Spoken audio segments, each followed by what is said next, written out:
Assalamualaikum warahmatullahi wabarakatuh. Halo pemirsa TVmu dan juga Sobat Unggul TV UMJ. Senang sekali karena program UMJ Talks bisa kembali hadir menyapa teman-teman semuanya. Dan di program UMJ Talks ini kita akan berbincang-bincang, berbagi cerita dengan mahasiswa dan juga mahasiswi berprestasi dari UMJ. Kali ini kita akan membahas tema mengenai serunya jadi volunteer ke Belitung. Bersama dengan narasumber kita kali ini yaitu ada Raisal Muhammad Fadilah yang merupakan mahasiswa Fakultas Kesehatan Masyarakat dari UMJ nih. Langsung aja kita sapa. Halo Raisal, apa kabar? Halo Kak Vini, alhamdulillah baik nih. Kalau Kak Vini baik gimana? Ya, alhamdulillah baik juga. Ya. Raisal, makasih ya udah nyempetin waktunya nih datang ke acara UMJ Talk. Justru aku yang banyak berterima kasih nih ke pihak UMJ gitu yang udah menyalurkan aku ke sini, karena jujur aku nggak tahu apa-apa tiba-tiba disalurin ke sini gitu. Jadi aku banyak-banyak terima kasih ke teman-teman UMJ ataupun ke kakak juga yang udah memfasilitasi hal tersebut gitu. Amin. Iya, alhamdulillah ya. Nah, Raisal ini biasanya disapa ya Isal ya? Isal, Ical bisa. Isal, Ical. Tinggal pilih yang mana tuh. Jauh ya, aku sapa Isal aja boleh, ya. Boleh. Ya.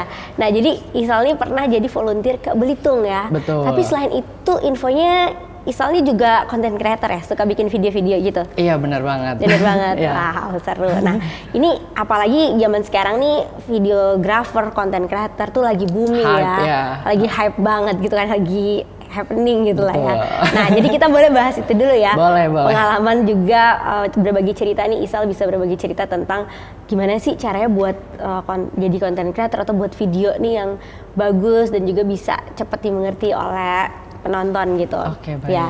Nah, kalau boleh tahu, Isal sendiri ini bisa jadi bikin video, jadi content creator itu awalnya tuh gimana? Emang belajar kursus gitu atau belajarnya dari otodidak aja gitu? Oke, sebenarnya hal tersebut itu berawal dari cerita panjang sih sebenarnya. Aku punya passion buat bisa edit. Hal tersebut itu sebenarnya dari SD. Oh, dari SD. Dari SD gitu. Iya. Tapi mungkin yang salah satu yang menjadi penghalang ataupun tantangan gitu. Dulu mungkin aku mau belajar gitu di bagian software yang high software, tapi laptopnya nggak ada, terus juga media rekamannya juga nggak bisa. Tapi dari situ tuh aku nggak berhenti buat terus ngulik-ngulik hal kayak gitu loh. Jadi mungkin aku jadi punya passion di sana, punya skill di videografi tersebut sejak SD gitu. Berlanjut sampai SMP, sampai SMA dan kuliah, aku terus mengembangkan dan selalu ngeliat tutorial gimana sih. Jadi aku nggak ada kelas khusus gitu sih, karena emang dasarnya aku suka hal ini. Jadi aku tetap enjoy gitu ngejalaninnya, aku belajarnya bisa, nangkep bisa, kayak gitu. Terus juga ada satu sisi dari mana keluarga aku sebenarnya nggak menyetujui kalau misalkan aku meneruskan atau memilih jalan itu kayak misalnya aku kan SMK ya. Videographer. Iya, aku kan SMK ya. Sebelumnya aku tuh pengen banget di jurusan multimedia, broadcast kayak gitu, tapi itu nggak diizinin sama orang tua aku. Kayak gitu, karena mereka pikir nanti bakal jadi apa sih, jadi artis gini-gini bla bla bla. Karena gitu. mungkin masih belum kelihatan kali potensinya. Kalau sekarang kan justru itu lagi berkembang banget kan, di mana-mana butuh videographer gitu, di mana-mana orang banyak jadi content creator. Betul. Gitu kan. Tapi seiring berjalannya waktu, aku nggak mengedepankan skill content creator ini menjadi salah satu passion aku gitu. Jadi ini ibarat kayak skill sampingan aku yang bisa aku bantu orang gitu, atau buat keseharian aku, ataupun ikut lomba-lomba kayak gitu. Jadi aku nggak bener-bener fokus ke arah sana kayak gitu. Makanya ambil jurusannya kesehatan masyarakat. Iya. Oke, tapi sambil berbarengan sesekali juga ikutan buat ngembangin videonya itu ya, bikin video jadi content creator itu. Iya. Nah, kalau boleh tahu kan biasanya itu suka bikin video tentang apa? Biasanya sih sebenarnya sejak tahun 2016 itu pernah ada aplikasi yang mirip kayak TikTok. Dulu aku berkembang di situ, maksudnya dikenal sama banyak orang dari situ gitu. Bahkan sampai internasional, sampai kolaborasi sama mereka gitu. Video ini bukan video yang bukan video yang kayak sinematik tapi lebih ke kreativitas kayak yang ditunjukin kreativitas intinya. Pokoknya aku nggak tahu gimana cara menyebutkannya, tapi dari sini aku banyak banget ketemu sama teman-teman dari se-Indonesia kayak gitu. Terus juga pernah diundang ke acara TikTok juga pada tahun 2018 karena video aku cukup kreatif gitu. Jadi videonya viral. Cukup kreatif. Sebenarnya itu ikut challenge gitu. Challenge. Buat yang bisa buat yang mau datang harus bikin challenge hal tersebut gitu. Kemudian aku dapat tuh kesempatan itu buat talking with content creator di TikTok. Kayak gitu. Gitu ya. Oke. Tapi bikin video itu kan sesuatu gampang ya. Iya, karena bener. misalnya kamu punya ide nih, terus kamu harus terjemahin ke video gitu kan. Bener. Nah itu tuh gimana? Tantangannya tuh seperti apa tuh kamu kalau buat itu ya? Sebenarnya tantangan aku sih malah justru bikin video yang bagus gitu, yang gampang dimengerti sama orang yang nonton gitu. Oh alah, sebenarnya aku pertama tuh scripting dulu sih. Scripting dulu harus ya. Harus banget sih itu.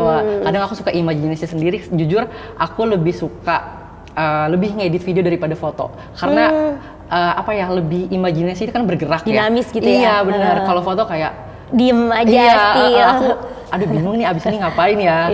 Kalau video aku bisa mengimajinasikan hal tersebut gitu. Jadi kayaknya abis ini keren ya abis gini. Jadi aku natural. Apalagi sekarang ada efek-efek ya kan? Bener, iya. Jadi makin dramatis gitu ya. Bener. Apalagi sebenarnya nggak perlu make software besar yang ada di laptop, tapi di HP pun juga bisa dilakukan itu dengan baik untuk menghasilkan sesuatu yang bagus gitu. Oke. Kalau di HP biasanya kamu edit pakai apa tuh? Aplikasi apa? Di HP sebenarnya ya pasti teman-teman tahu di sini CapCut sih sebenarnya. Banyak banget itu ya untuk fitur-fiturnya gitu. Nah, ini dari informasi yang terpercaya juga kamu itu banyak prestasi nih di bidang videographer. Tadi di content creator ya. Di antaranya kamu pernah menang video UNICEF Indonesia Hari Air Sedunia, terus juga ada juara kedua video World Clean Up Day tentang sampah digital. Juga ada video juara 1 video Dinas Lingkungan Hidup sama X Jakarta Sadar Sampah, dan juara 1 video Paragon Campaign Novo Club.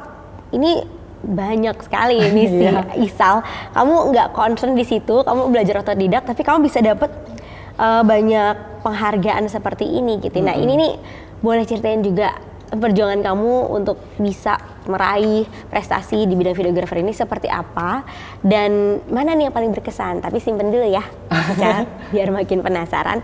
Kita akan membahasnya setelah yang berikut ini.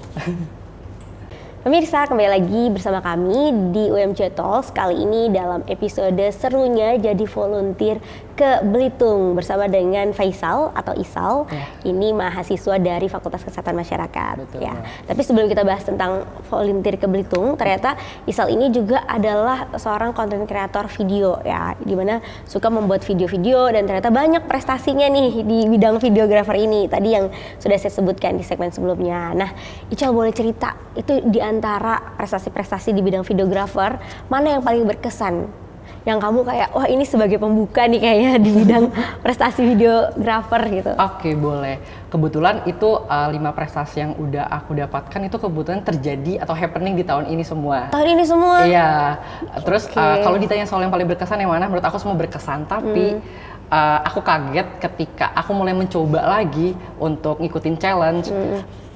Di UNICEF Indonesia itu pertamanya, aku kaget tiba-tiba tuh aku lolos. Dari situ aku mencoba tantangan lainnya gitu. Jadi aku nggak berhenti di satu kemenangan yang soal UNICEF aja, tapi setelah itu aku berlanjut ke yang setelah itunya. Kayak gitu sih. Jadi semakin pede ya, percaya diri ya, oh ternyata aku mampu nih gitu ya, di ajang internasional kan UNICEF itu. Nah itu kamu persiapannya apa aja? Apakah kamu belajar dari nonton video-video orang atau ada skill tertentu yang harus kamu kuasain gitu? Oke, kalau hal itu sebenarnya aku juga nyari referensi sebenarnya bentuk videonya kayak gimana ya.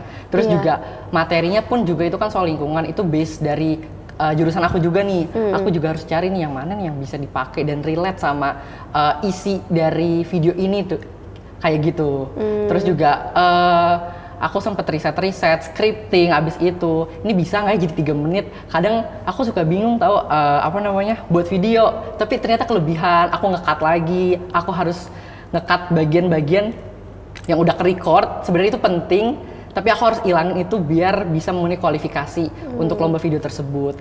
Sebenarnya tantangannya itu sih sejauh ini. Tantangannya karena biar bagus, waktunya singkat, bagus nggak ngebosenin. Benar. Jadi nggak kepanjangan, tapi juga nggak kependekan Yeah. gitu ya. Oke.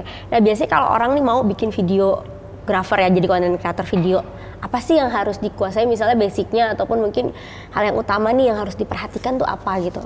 Oke, kalau selama ini yang aku pelajari karena emang passion aku punya skill di sana sejak SD. Jadi aku tergerak buat pelajarin fitur-fitur dari aplikasi tersebut, terus nama-nama efek-efeknya, terus juga teknik trimming atau editing simpelnya sih kayak nge-cutting itu kan sebenarnya gampang ya, tapi menurut aku kalau orang yang nggak punya basic di sana pasti itu ngerasa susah karena aku suka diginin, salah editin, padahal sebenarnya sesimpel itu buat nge-cut, buat ngasih transisi, padahal video yang aku buat juga nggak se-sinematik, nggak se-expert film bioskop kayak gitu kan. Aku lebih fokus ke video-video yang edukasi, lebih ke ya content creator pada umumnya gitu sebenarnya. Tapi orang lain yang nggak bisa itu udah bagus banget ngeliatnya, mungkin kamu dari sisi kamu kan ini kan gampang, ini mungkin biasa, tapi ternyata hasil tuh bagus gitu kan, orang lain ngeliatnya wow banget, ini keren ya gitu. Nah kalau dari kamu sendiri, apa nih target yang ingin kamu kembangkan di bidang videographer ini biar skillnya nanti makin terasah gitu? Ada nggak nanti yang ingin ditingkatkan? Oke, kalau untuk target atau rencana dari soal content creator sebenarnya nggak banyak ya, maksudnya aku ini nggak jadiin suatu kemampuan kiblat aku gitu. Aku bukan ke arah sana, tapi aku tetap belajar, aku ingin tetap menciptakan suatu konten video yang bermanfaat sih, mungkin mulai lomba gitu. Jadi aku nggak fokus ingin kerja ke sana nantinya, kayak gitu sih. Mungkin aku bakal terus belajar tapi nggak sambil berlari, melainkan sambil berjalan gitu. Karena aku fokusnya nggak ke sana, kayak gitu. Jadi aku tetap ingin skill editing video, content creator kayak gini tuh tetap ada, supaya kedepannya aku masih bisa menghasilkan video-video yang berkualitas. Baik, oke. Jadi seiring berjalan aja ya dengan fokus utama kamu tentunya sekarang nih kuliah misalnya kan, juga dengan hal lainnya, tapi tetap kamu kasih yang terbaik gitu. Betul. Ya di dalamnya. Oke. Nah sekarang boleh nih kita lanjut cerita tentang pengalaman jadi volunteer ke Belitung. Betul. Nah itu gimana ceritanya kamu tuh jadi volunteer ke Belitung? Itu dalam hal apa? Dalam rangka apa? Dan sebagai apa tuh kamu di sana tugasnya? Gitu. Oke. Ngomongin soal Belitung, sebenarnya ini keresahan aku di tahun 2023 setelah aku dapat program Kemdikbud. Di program Kemdikbud jadi ini tahun ini ya? Program Kemdikbud itu tahun kemarin dari Agustus sampai Januari gitu. Yeah. Jadi program ini tuh ya magang gitulah, magang dari Kemdikbud. Setelah itu selesai, aku bingung aku mau lanjutin apa, mau ikut kegiatan apa lagi, karena aku nggak bisa gabut sebenarnya orangnya. Aku suka nyari, aku suka nyari kegiatan di luar gitu. Karena aku punya prinsip pada saat memasuki atmosfer kampus, aku pengen jadi orang yang aktif dalam berorganisasi dan punya kegiatan lainnya gitu. Karena sebelumnya aku orang yang selalu tergantung sama orang, nggak percaya diri, kemudian apa-apa mau ikut sama orang gitu, harus ada dia deh kalau ikut ini. Tapi setelah aku mencoba mengikuti yang program Kemdikbud itu, banyak pelajaran yang bisa aku ambil, yang dimana aku bisa menembus zona nyaman aku bisa ngikutin kegiatan-kegiatan di luar, salah satunya volunteer ini. Nah, mulai dari pengalaman volunteer ini, aku pikir aku tuh sebagai pesertanya gitu. Ternyata aku jadi panitia yang mengurusi pelaksanaan sampai perencanaan sampai pelaksanaan nanti di Belitung kayak gitu. Di situ aku banyak belajar gimana cara mengembangkan soft skill aku gitu. Apalagi aku ketemu sama orang-orang hebat yang wah, ini metode brainstormnya keren banget. Terus mereka tuh keren-keren banget dari berbagai latar belakang dengan isi kepala yang berbeda gitu. Jadinya aku makin amazed, makin kagum sama mereka semua. Aku nggak berhenti buat melakukan hal yang sama setelah aku dari Belitung. Oke, di Belitung ini sebenarnya aku tuh yang merencanakan sebenarnya di sana tuh bakal ngapain sih gitu. Berapa lama sih kamu di sana? Aku seminggu di sana. Seminggu di sana. Iya. Oke. Nah, iya. Itu ngapain aja tuh jadi di sana? Di sana sebenarnya kita melakukan pengabdian masyarakat. Oke, karena memang sebenarnya aku basicnya atau sering pengabdian sebelumnya, tiba-tiba aku tertarik buat ikut pengabdian lagi nih, apalagi di luar pulau gitu, di luar daerah. Apalagi itu lagi hype-hype-nya sebenarnya. Ke Labuan Bajo dan sebagainya. Labuan Bajo, Belitung itu daerah-daerah wisata. Bener, kan? iya. Dan ternyata aku berhasil survive jadi panitia di sana, relawan panitia di sana, aku mengatur semuanya bersama teman-teman aku. Hektik ada, suka duka ada, terus dari pengabdian ini aku belajar bahwa terciptanya rasa empati gitu sama masyarakat sekitar, terus lebih peduli sama lingkungan, lebih peduli sama masalah-masalah sosial di sana. Tapi yang jelas pengabdian di sana tuh bertujuan untuk menyatukan anak muda di sana yang mereka tuh nggak ada kedekatan satu sama lain gitu sama warga-warga. Padahal sebenarnya keindahan dari Belitung itu masih terjaga banget. Itu memang sering dijadikan tempat wisata, tapi keindahan mereka tuh nggak terekspos gitu. Jadi belum banyak yang tahu orang-orang gitu. Ya. Padahal anak mudanya juga banyak yang bisa berperan lebih, ya kan? Makanya dari situ untuk merencanakan gimana sih bisa mendekatkan anak-anak muda satu sama lain untuk bisa membangun wisata-wisata di Belitung tuh lebih terekspos kayak gitu. Oke, nah itu boleh sharing juga ya. Gimana sih apa yang kamu lakuin untuk menghidupkan kesadaran mereka gitu. Ayo nih kalian nih tinggal di Belitung loh, bagus gitu kan. Apa aja gitu kan. Dan tadi kan juga ada suka dukanya. Apa sih tuh suka dukanya? Tapi simpan dulu. Lagi-lagi kita akan bahasnya setelah kita lihat dulu yang satu ini. Pemirsa, kembali lagi bersama kami dalam UMJ Talks. Kita lanjutkan kembali nih bincang-bincang dengan Raisal atau biasa disapa Isal tentang pengalaman serunya nih Isal jadi volunteer di Belitung gitu ya. Nah, jadi apa tuh Isal yang kamu lakuin untuk bisa membangkitkan kesadaran anak-anak muda di sana bahwa ayo ini nih daerah kamu nih, daerah temen-temen nih, kalian semua di Belitung tuh keren-keren loh gitu. Apalagi buat jadi tempat wisata dan mengundang para wisatawan untuk datang ke sana gitu. Apa yang kamu lakukan? Oke, yang aku lakukan sebenarnya ini sih, dengan sendirinya pada saat kita nyampe di sana tuh kita benar-benar disambut dengan budaya mereka, adat-adat mereka gitu. Terus juga aku nyobain makanan mereka juga. Aku lupa nama makanan tapi itu enak banget. Terus juga gimana cara aku mendekatkan pemuda-pemuda ini. Sebenarnya kalau nggak dicoba untuk berkenalan dengan mereka kayaknya nggak bakal bisa jadi deh. Yang namanya desa ini bisa dikenal sama banyak orang gitu. Jadi kita juga melibatkan pengabdian ini juga melibatkan stakeholder di desa itu juga, terutama juga sama pemuda-pemuda di sana gitu. Kita berkenalan, kita setiap hari dibantu sama mereka kayak gitu. Kita dibantu sesimpel itu. Aku dibantu nyari kerang di dalam laut. Nyari kerang? Iya bener. Seru banget di situ. Iya, itu di sana tuh apa aja sih yang bagus, keindahan alamnya atau apanya sih? Bener sih keindahan alamnya, karena emang itu deket pantai banget aku. Ya. Jadi lautnya ya bagus ya? Iya, mungkin bangun tidur aku bisa lihat sunrise gitu, makan depan sunrise. Seru banget sih, keindahannya masih terjaga banget, masih biru banget, masih biru ya. Hijau, jernih ya? Jernih. Oke. Gitu kayak sih. Gitu ya, siap. Nah, kamu tadi cerita juga bilang ada suka dukanya. Itu kan sukanya tuh ya, pemandangannya bagus. Terus kamu juga diarahin juga sama teman-teman anak muda di sana. Tadi kan untuk bisa nyari kerang gitu, yang bagus-bagus. Kalau dukanya di sana tuh kayak gimana tuh? Dukanya lebih ke lingkungan yang panasnya itu terik banget. Panas banget di sana ya, karena banget. Pantai sih. Bener. Ya? Kemudian pas pisah sama mereka sih itu pas malam keakraban yang kita tuh pentas-pentas.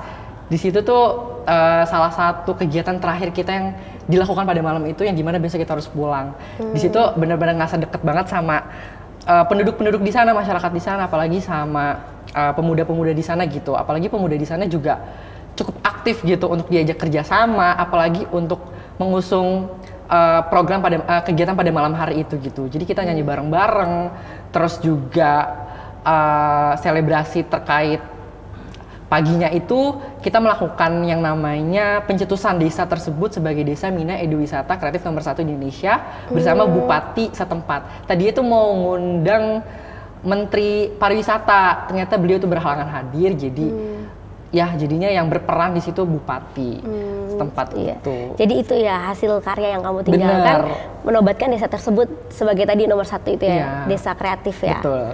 Baik, itu berkesan sekali ya, buat kamu sendiri sama teman-teman di sana juga ya. Iya.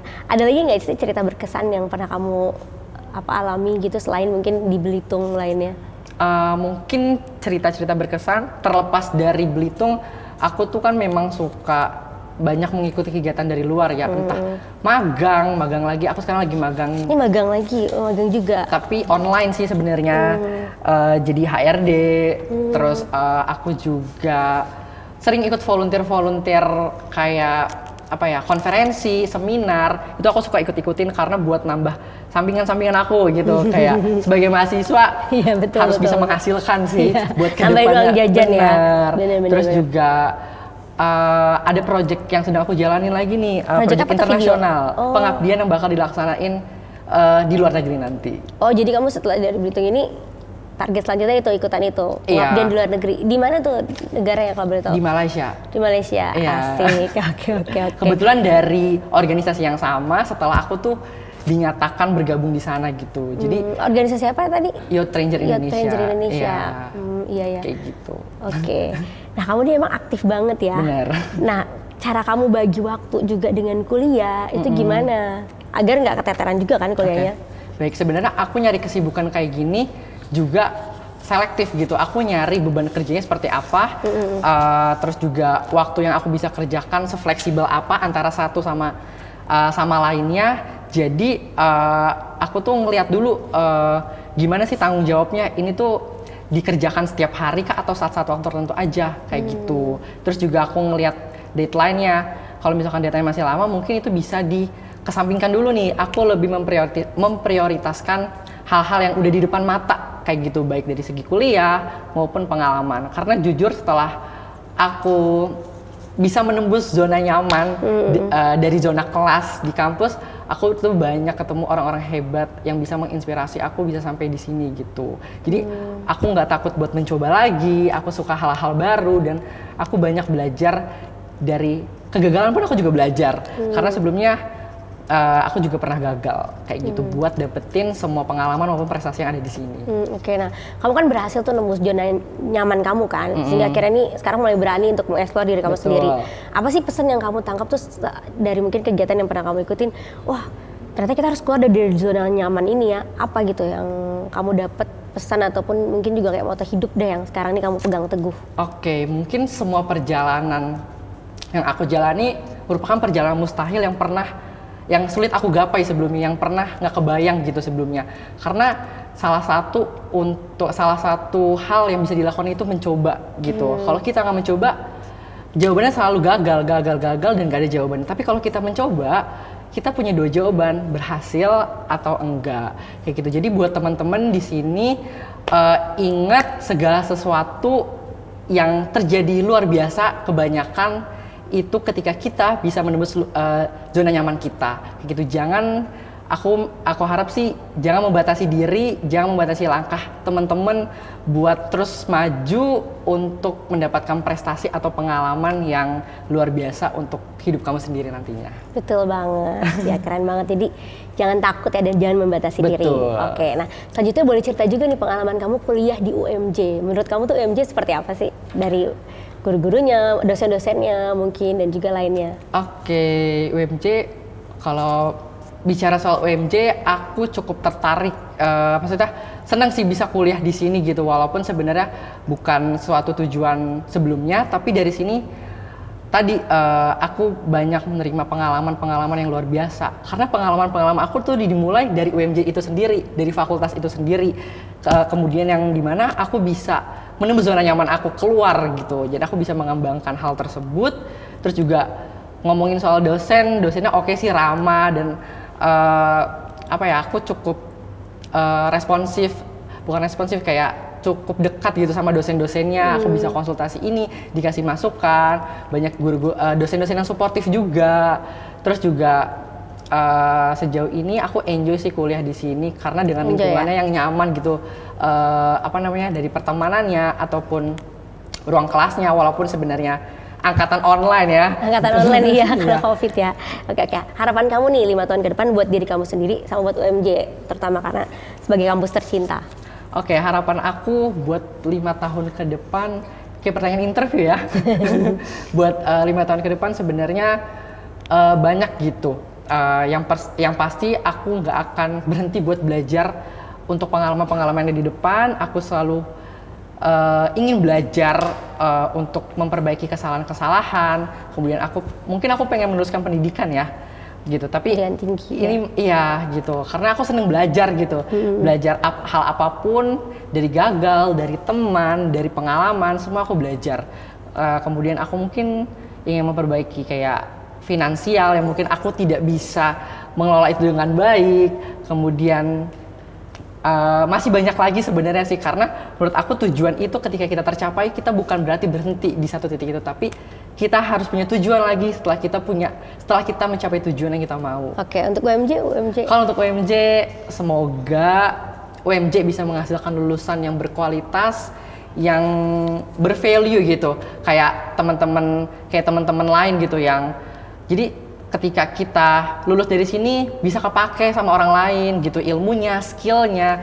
Jadi harapan lainnya semoga UMJ bisa melahirkan generasi-generasi yang bisa membanggakan kampus sendiri gitu, agar kampus sendiri juga ikut unggul gitu ke depannya. Betul banget. Oke, nah boleh kamu kasih juga sebagai penutup nih kalimat inspiratif nih buat teman-teman yang nonton, pemirsa TVmu dan juga Sobat Unggul TV UMJ. Silahkan.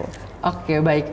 Buat teman-teman di luar sana yang nggak berani buat mencoba atau menembus zona nyaman kalian, menurut aku kalian coba aja gitu. Karena banyak pelajaran kok yang udah aku lewatin. Gagalnya di sini, kalian bisa belajar kok gimana kalian bisa terus survive atau bisa ke the next level gitu. Aku yang di sini bukan berarti nggak pernah gagal sebelumnya, tapi banyak banget kegagalan-kegagalan sebelumnya yang mungkin aku nggak pernah expose gitu ke sosial media gitu ya.